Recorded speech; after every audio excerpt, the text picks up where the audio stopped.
Hey folks, David Stewart here. Hope you guys are having a fantastic day. Don't forget to back the newest Kickstarter.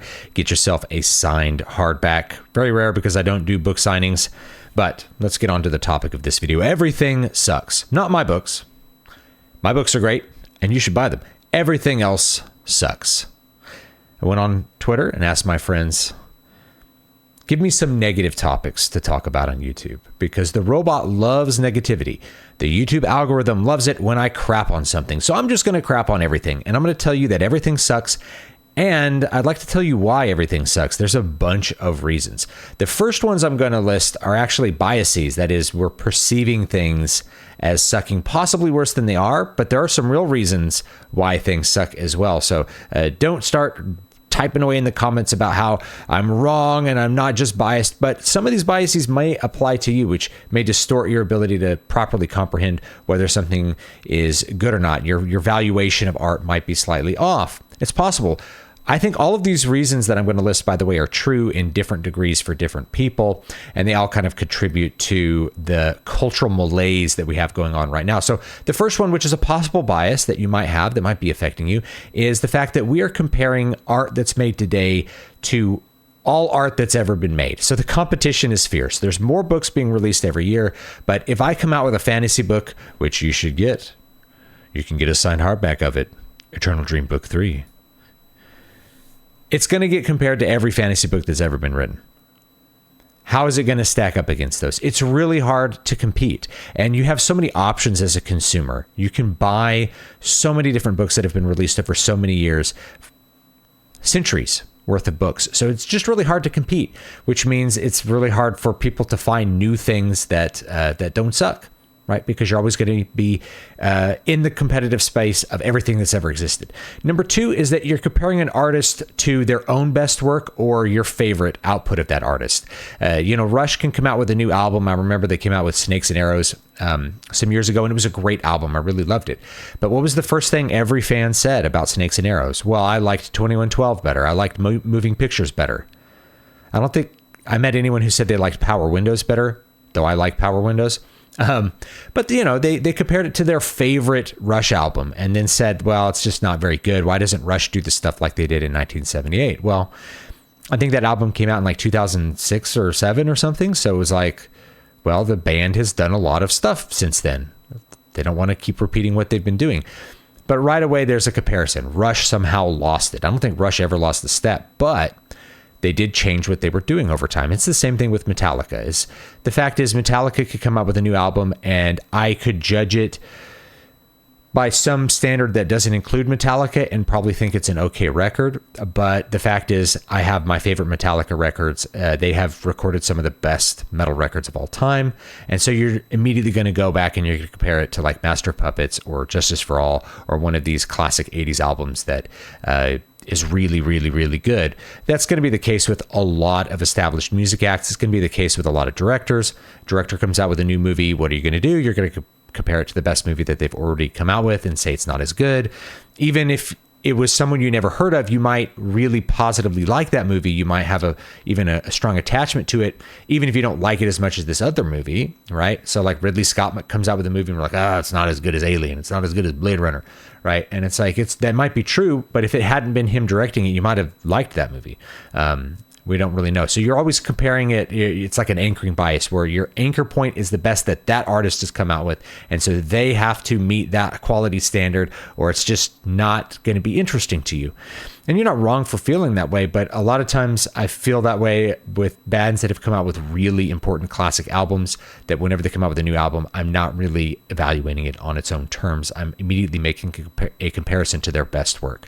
If Iron Maiden comes out with a new album, I'm going to compare it to Power Slave. I'm going to compare it to Seventh Son of the Seventh Son. That's just, it's a natural thing to do. Number 3. In this area, possible biases, is things have always sucked. So I point this out to people when I asked, hey, has music gotten worse? And it has in some ways, but a lot of people don't realize that 90% of everything has always sucked. So what you're hearing from the past is what has been time filtered. So our bias is towards the things that have already been filtered to be good over time. And the stuff that sucks has been discarded. It's been forgotten. It's been thrown away. And so you don't ever hear it. So it's really easy to think that music in 1971 was better than music in 2021, or it's now 2025. It's really easy to think that because you're listening to the best music of 1971. It may even be music that wasn't even a hit in 1971, but over time has become part of the Western canon. You know, it's become popular over time, and therefore that's where you're going to anchor it, right? You're going to start thinking that the best of that year is better than the top 10 of right now. And you would be correct. Those older tunes are better. The older music is a lot better. The older movies are better. But what you're not seeing is the crap. You're not seeing the B movies from 1979, right? Or 1977, right? You're comparing things to Star Wars and not like what actually won the Academy Award. I'm trying to remember. It wasn't Star Wars. It was something else. It was like a Woody Allen movie, right? But you're going to compare it. You're not comparing it to the B movies. So you're looking at crap from today and comparing it to gold of yesteryear that's already been time filtered. We don't know what we're going to remember from this time as a bona fide classic. Sometimes it's things that aren't popular even while the artist is alive. Keep in mind that Johann Sebastian Bach was not considered a prominent or important or great composer while he was alive, but rather has become canonized as the essence of the High Baroque after his death by other composers being intensely interested in his work and kind of raising him up to this level as like he's the ideal when it comes to counterpoint, when it comes to the High Baroque style. In fact, when he was alive, he was not considered all that important, and it was other composers that people really emphasized. So keep that in mind.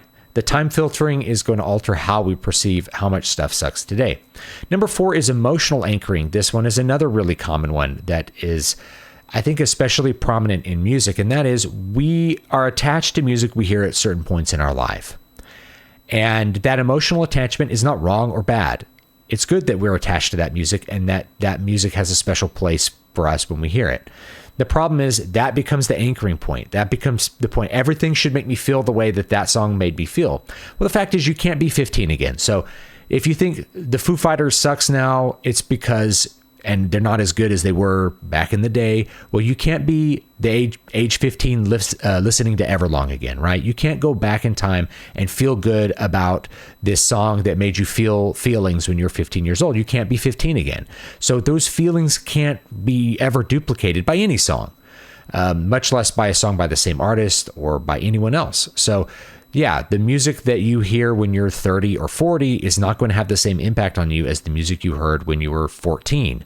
That's normal, right? But the problem is the expectation that it will make you always feel that way and that you ought to be feeling that way every time you hear music. It's really rare for me to get really excited about music because I've heard so much now, right? I've been alive for a long time and I've heard so much music that for anything to get me really excited or make me feel really emotional, it's just probably not going to happen. So I have to let go that, you know, the first time I heard Dream Theater when I was 14 years old and it blew me away, that nothing's going to really make me feel that way again.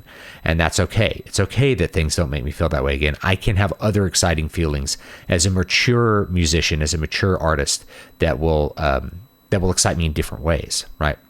So let's transition now to things actually have gotten worse. Things actually do suck. In which ways? So the first one is kind of a transition from a biasing effect to how quality has actually declined. And that is what I call the ground zero effect. I lift this idea from Brian Niemeyer, who I've had on the show a bunch of times. And he talks about cultural ground zero. And I've talked about gaming ground zero. Cultural ground zero is 1997. Gaming ground zero is 2007. What is this? Well, that's the point where things stop getting better and they plateau and start getting worse. And part of this is a little bit of bias because our expectation back in the 90s was things were just always going to get better forever. Every time a new movie came out, it's like it was better than the movie before, right? Sequels weren't necessarily trash. Like movies got better year after year. Special effects got better year after year until they didn't, until they plateaued and started to not get better at all. So our expectation for things to growth, that's a little to have growth is a little bit of a bias. But the question is, why didn't the growth continue? In some cases, it can't continue, right? Like special effects can only be so high in their fidelity and so perfect in their recreation of reality before there's just nowhere else to go. But you also can't execute the same story over and over again. So you are going to end up with, flawed or less execution. The standards of the industry decline. The expectations of the audience change. And so the culture starts to slip. The culture loses its ability to produce art at the same quality that it did. So for most of the stuff, it's 1997. That's when Marvel went bankrupt. I think DC went bankrupt. So the American comics industry had collapsed in 1997. The big publishers also began to conglomerate from like a big 7 or 8 into like a big 6 and then a big 5. So the book industry was turning into an oligopoly, and we had the Clear Channel Communications buying up all the radio stations. So there's a lot of things that happened in 1997 that caused the culture to decline, and we realized it because things were getting better. Things were always getting good, like music production was getting better, movies were getting better, and then they just weren't. Things started to sound bad. They sounded worse than before, right? There's a lot of things that cause that, but it's a real effect. It's an actual thing that happened, is that the diversity of the culture declined. You had music payola, just things got worse. Okay. And Gaming Ground Zero is 2007. So the gaming industry held on for like another 10 years. Things got better till they peaked in 2007 in terms of creativity and the crossover between aesthetics and fidelity, the quality of the art and how highly detailed you can render it. 2007 is when the first entry in pretty much every high-level franchise in gaming history happened in 2007. There was some important game that came out, or there was a first game that came out. So Mass Effect came out in 2007. Oblivion came out in 2006, right? Modern Warfare 2, original Call of Duty 4, Modern Warfare, which set the tone for all the Call of Duty games that happened after that. You had BioShock. You had, I'm sure there's a bunch that you could list from 2007. There's a ton of them, and they were really good games. So our expectation was these games are going to be as good as they are, and then they got worse. So were we wrong for expecting them to be high? No, it's just that's where the expectation to be. Things looked better and better and better until they kind of stopped looking better. They plateaued and started to look worse for a whole variety of reasons. They stopped investing in good art and instead focused entirely on trying to make real looking objects. And maybe that was a mistake, right? It's just as an example. But I call that the ground zero effect, which is things were getting better until they weren't. So number 2 on kind of why things have gotten worse is that industry trends can change for the worse. Tastes can change towards things which are bad. This has happened many, many times. Things that are worse than the things that came before them. Maybe there's a certain kind of rock and roll that's popular, and then bubblegum pop is popular, right? You had the early 70s prog rock stuff, right? You had things that were popular like Led Zeppelin, like Black Sabbath, like Yes, and then you had disco. And people liked disco, and they liked what disco was doing. That's why disco got popular, is that disco was part of a certain subculture that became super popular. And hey, popular trends, because we're especially talk about 20th century stuff, we're in the realm of popular culture, they can get worse. And so, yes, we had a shift over from rock to like rap, and that's just worse. Rap is just a worse form of music. There's less to it. There's less complexity. It's more annoying. It's more debased. It's more debaucherous even than rock and roll, which was known for like sex, drugs, and rock and roll. It's like rap's worse in every single way. It's just a worse form of art than rock. And I'm not saying that to try to be a snob, but like any way that I try to dissect rap, it's certainly less complex than even straight ahead mainstream rock and roll, and is less musical. It's just worse. It's just worse in every way that I could think of. It's not that I hate all rap or hate all hip hop, but it's just a worse form of art. And the pop music went from something that was, like Seal to, or even Ace of Base, which is, pretty basic stuff, to like Backstreet Boys, which is so leveled and so overproduced and so loud in terms of its volume mixing that it's almost unbearable, right? So yes, things actually can get worse. Trends can get worse. People can like things that are worse than the things that came before it, right? People know you can cut this a whole bunch of different ways. It's not just like the emotional bias of like, everything was great when I was 19. It's like, no, things can actually get worse. And older people can recognize it too. It's like, I don't know why this is popular, but it sounds like crap. That's not always wrong, right? Trends can go in different directions. They don't always go from better to worse, and they don't always grow in terms of complexity either. It's not always like this straight line from Elvis to Yes, right? Yes, that can happen, but then it goes to disco. So you don't know what quite direction like music is going to go. Number 3 is corporations don't have to be good at art. Not anymore. So I've talked about this at length in my article series, The Corporate Period of Art. The 20th century I call the corporate period of art. It's all about mass media, and corporations were the ones who were producing art for people to enjoy, directed towards their taste. That's how it started. But over time, once corporations get big and powerful and can control the market in different ways, which I call the payola effect, they're able to dictate what people buy.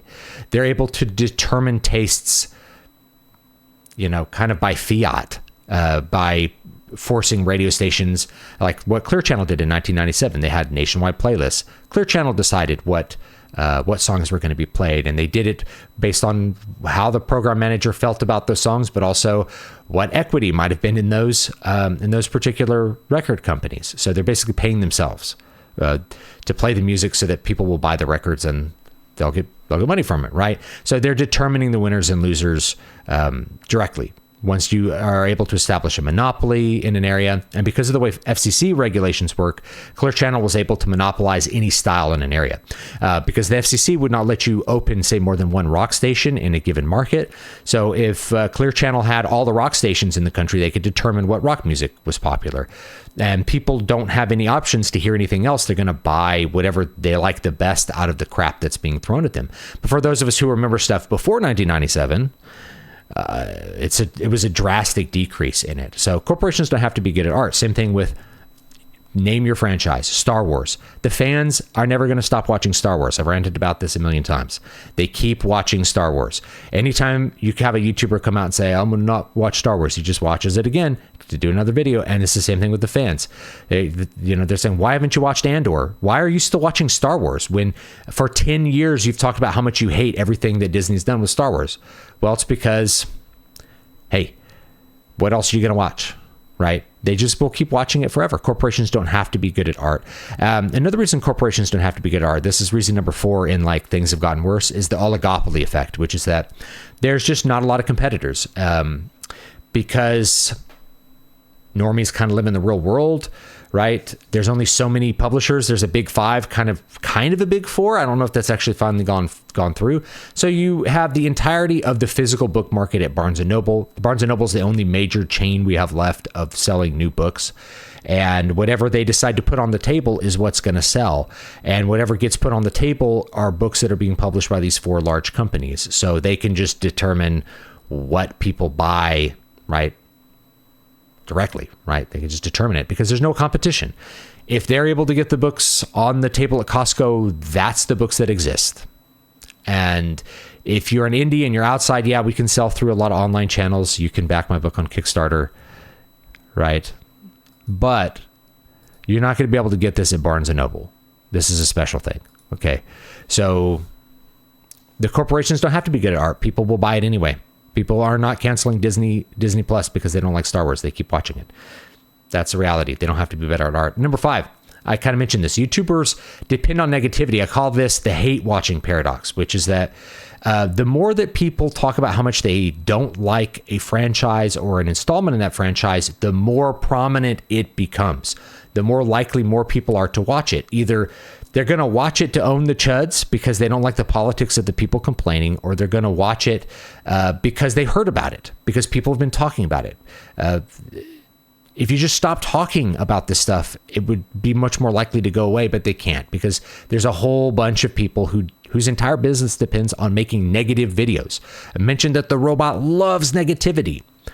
they're working for the robot, and the robot says you gotta crap on Star Wars if you want that sweet AdSense money. You want to get those views and those clicks, you gotta make another video about how you're done watching Star Wars forever. You gotta do it. Go talk about some crap, right? Talk about why things suck, right? So the hate watch paradox is that this actually promotes the art, so it makes it even less likely that corporations are going to improve the art because there's no market feedback. The market feedback effect of I don't like it, therefore I don't buy it, which had a big effect in the 20th century, it has a much more muted effect now, especially with streaming. Like, it's not a direct one-to-one. You put it on streaming, you don't know quite why people may not be watching it, but they're not canceling their subscription. We don't, and if they take it off, well, they cancel, you know what I mean? So it's not a direct thing where like people are directly buying a book. You know what I mean? All right, so let's talk about some deep reasons. I came up with 4 deep reasons why everything sucks, why everything actually does suck. And first one is people have lost the ability to make good art. This is just a part of our cultural decline. Our education system has failed in teaching kids how stories are constructed and how to evaluate them and how to interpret them, and instead has forced kids to read books for political reasons, a whole bunch of reasons that we don't have time to get into, but we've lost the ability to make good art. Music schools no longer teach composers how to compose great music. Rather, they just encourage them to make noise and things like that. Same thing with art. You go to an art school, maybe you learn a couple of classic techniques. There might be like a portrait drawing class, but are you required to be good at art to graduate? By all the art exhibitions I've seen from undergraduates at universities, the answer is no. And I actually had this like in my book, Demon Ex Machina, which you can get for free by joining my mailing list at dvspress.com/list, which actually takes place. A lot of people have figured out that the main character, who doesn't have a name, is actually working at Fresno State, which is where I used to work. And the art that I saw coming out of there was just atrocious. It was abysmally bad. But it didn't have to be good for them to get a degree in art. So yeah, when it's no longer required to be technically good, then you can't really expect it to be good. And that's at a ton of different universities. People complain about the CalArts, Beanmouth style, and that kind of stuff. It's just part of a whole of like our general cultural decline and our institutions that are supposed to encourage and teach and require high-level works of art. They just don't do that anymore. It's just not a thing, right? Number 2 is there's no such thing as pop culture. This is a deeper thing, that the corporate period is kind of fizzling away. And part of the corporate period is the idea of popular culture, things which we are all listening to together. If you were to go back to 1988, even somebody who was 75 years old would know who Michael Jackson was and would probably know what his music sounded like. And someone who was 5 years old would know who Michael Jackson was and would know what his music sounded like.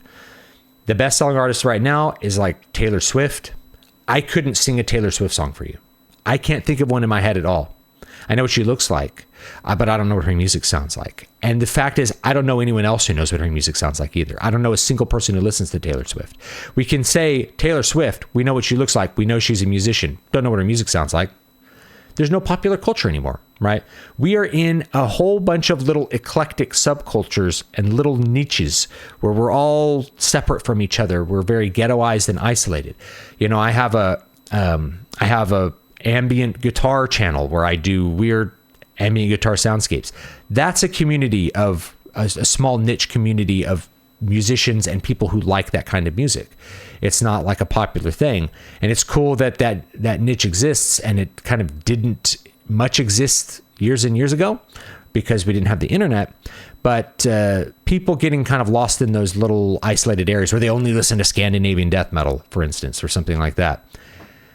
Well, that's what gets rid of popular culture. So art needs to appeal to the small group, not the big group. And as a result, that which is made for the big group and that which ends up at the top of the big group is the lowest common denominator.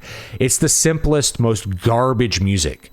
There's You know, like compare pop music in the 80s to pop music now. It's like, wow, pop music in the 80s has so much more going on with it. Like the music of Prince is just on a completely different level. Same thing with Michael Jackson. That music is on a completely different level of variety and musicality and complexity compared to what you hear now with pop music. And I remember I had students years ago come in and like, I want to learn this Maroon 5 song. Now Maroon 5 is like years old, but even then I was like, this song has 2 chords. There's nothing to this. It has one part. The accompaniment never changed.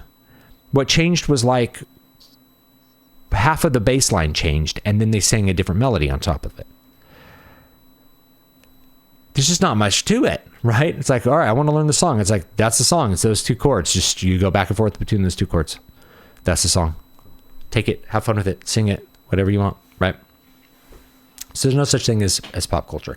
Number 3, this is a deep one, and it's emerging and getting worse, and that is noise really drives out exceptionality. And this is a problem with indie artists such as myself. You can back this project on Kickstarter. You should get a signed copy. There's only 50 available, and as of my recording this, I think 30 of them are gone. Get it today. Anyway. Everything actually doesn't suck. You just can't find the things that are good. There's so much great stuff, but you're not finding it. The people who find the great stuff love to share it. And they're like, no, there actually is great stuff out there, but you're not finding it because people are they're still in this normie channel of pop culture slop. And they can't find any like fine cuisine out there, right? So everything doesn't suck. You can't find the things that they're good. So on Amazon, a huge problem with Amazon right now is AI. And it's not that AI is competing against books. It's not. It's still crap.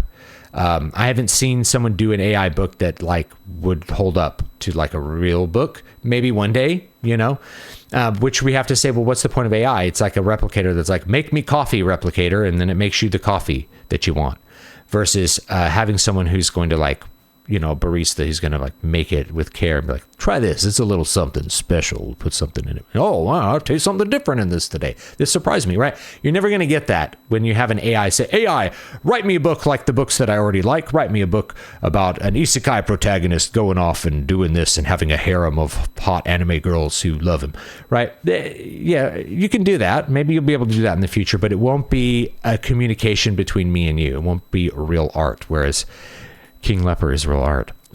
So the noise is that the market gets so flooded with garbage that people don't want to read that they just disengage. Like I've talked to lots of people that are like, I just don't look for books on Amazon anymore. I can't find them. The categories have been completely nuked from orbit for years now, to where like, let's say you want to look at superhero fiction. You're not going to find any. You're going to find a bunch of books that don't belong in it. And authors will put their books in purposefully in the wrong categories so that they can be a bestseller in some category where you only have to sell like 6 books to be a bestseller. And they're like, my book is a bestseller. It's like, yeah, it's the bestseller that you sold 12 copies of. That's great. That's awesome. It's actually hard to sell 12 copies. Props to you. However, the person looking for superhero fiction thinks that it doesn't exist because she typed that into the search bar, and boom, boom, boom, here came a bunch of unrelated crap that she didn't want to read. She was looking for something and couldn't find it. And that's the problem with the noise right now. AI has really exacerbated the problem. It was a problem before AI, and now it's like, it's really hard to cut through the noise. I'm seeing AI ads. I'm seeing AI garbage books where you have an AI write the book and AI make the cover image and AI put it on Amazon, hoping like a couple rubes will buy it because there's so little energy put into its production. You only have to con a couple of people into buying the product to make your money back. So it doesn't stop. Now, Amazon requires you to click a little box to say the AI tools were used in making of the book, but people just choose not to click it. And it's the same thing on Adobe stock, by the way. I can't find good stock images anymore because it's just AI slop as far as the eye can see. And even when it's not marked as AI, a lot of times it's AI. And I know, I'm like, okay, this is obviously AI because this dragon painting, the dragon has 7 toes on one foot and 3 on the other, right? There's just little AI things, you know the little AI things where like there's an asymmetry that a human would correct and that the AI just doesn't pick up on, right? There's things like that. So it won't be marked as AI. Somebody submitted it as a real painting and somebody else, a real human, presumably approved it. So I can't even find like stock images that aren't AI anymore. It's noise. The noise crowds out what's exceptional, what's special, what's interesting, what's good. And we have to find other channels in order to get our books to people, such as making YouTube videos about how everything sucks. And you can get King Leper down below. Click in the description, back the project. You can also just buy the ebook. You don't have to buy a signed copy. That's like the top tier. And it comes with a bunch of ebooks as well. Last one, normies don't seek out art. This is a huge one. I've alluded to it in this overlong video with all of these huge reasons as to why everything sucks now. Normies do not seek out art. They do not care about finding things that are good. They buy what's in front of them. The book is on the table at Costco, they buy it. The book is on the table of the display at Barnes & Noble, they buy it. They go home, maybe they don't like it, but they're like, oh, okay, well, I mean, I guess I read it, right? It maybe mildly entertained them. Star Wars is on the TV, they watch it. Star Wars comes out in the theater. I know Star Wars. I've liked Star Wars movies. Let's go see Star Wars. You know, Men in Black 7 comes out, right? Despicable Me 12 comes out. Puss in Boots 2, Shrek 12, whatever, starring Zendaya and Tom Holland. The Odyssey starring Zendaya and Tom Holland. You know, the Aeneid starring Zendaya and Tom Holland. They just go to the same, they eat slop. They're slop eaters. Okay. I love normies, but one of the reasons that the comic industry died is that it was taken away from normies. Basically comics went into a specialty shop and became a little ghetto. And why did normies stop buying comics? Because they weren't for sale at the Lucky Drugstore. They weren't for sale at Rite Aid. That's why normies stopped buying comics. They stopped being in front of their face. And that's it. That's most people. That's most consumers. They buy the things that they see that are in front of them. The most important thing is prominent product placement. If you want your book to sell, you have to figure out a way for people at Barnes & Noble to convince them to put it on a display case where people will see the book. The more eyes that are on that book, the more they'll buy it, right? You can absolutely have that payola effect work. Because that's it. Normies don't seek out good stuff. They will happily buy Metallica's 5th album in a row that's mediocre and they don't really care about. They don't really care about talking to fans and figuring out what else they might like to listen to. They don't develop a taste. You know, normies don't develop taste in things. They just consume kind of what's popular and what's around them. And I don't hate them for that. That's their thing. They probably have other things that they are really passionate about that I don't know about, and that's fine. It's not art, it's not music. That's just not something that they care about. So how are you going to have something that's special and exceptional get into normies' hands? Well, you have to use one of the other things. You have to put it in front of them somehow. And the fact is, corporations don't have to put it in front of them. That's why. Okay.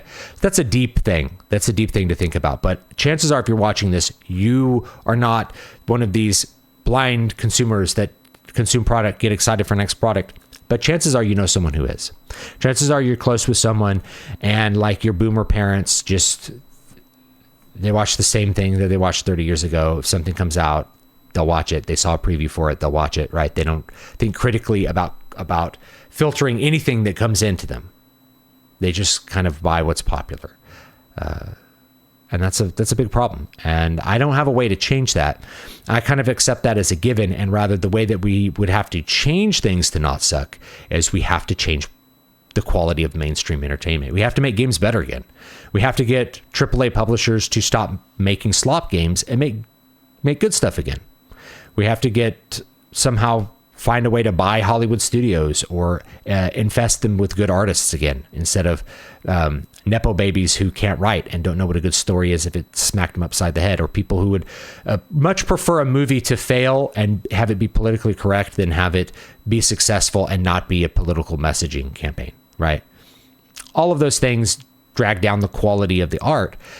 The deeper reason is that they get to do those things. They don't have to not do them. So anyway, leave me your thoughts down below. This is rather a long video. So thanks for sitting through it all if you've gotten there. And don't forget to buy King Leper. You can order it. I think it'll ship in May. Hopefully I'll be managing to get this out to everybody. So yes, grab King Leper, and I'll see you all next time. Leave me your thoughts down below. Have a great one.